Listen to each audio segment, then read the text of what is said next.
Herman's well-meaning, and I love his boldness, and it's great.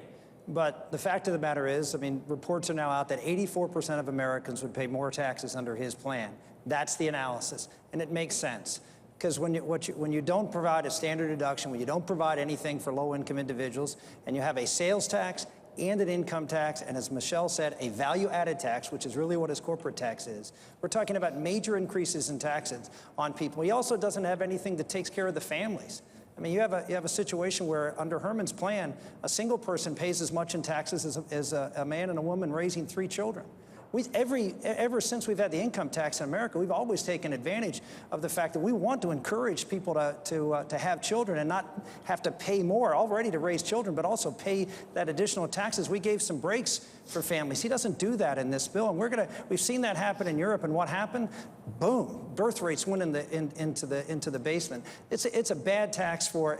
Again, it's bold. I give him credit for starting a debate, but it's not good for families. It's not good for low income. I'm going to give you 30 seconds to respond. That 84% figure comes from the Tax Policy Center. That simply is not true. I invite people to look at our analysis, which we make available. Secondly, the point that he makes about is a value-added tax. I'm sorry, Representative Bachmann, it's not a value-added tax. It's a single tax.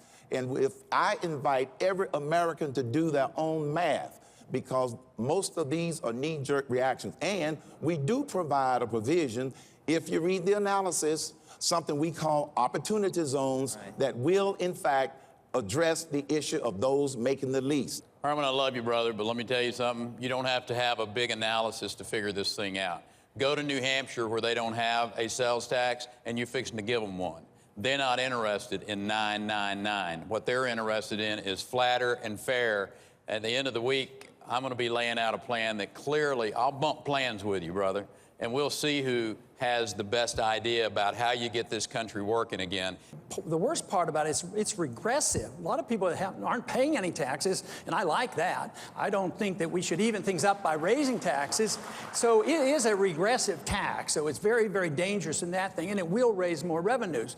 First of all, I think that Herman Cain deserves a lot of credit.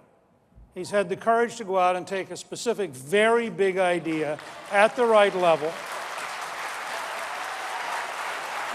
And he has us at least talking about something that matters, as opposed to the junk that all too often is masquerading as politics in this country. So I think that's important.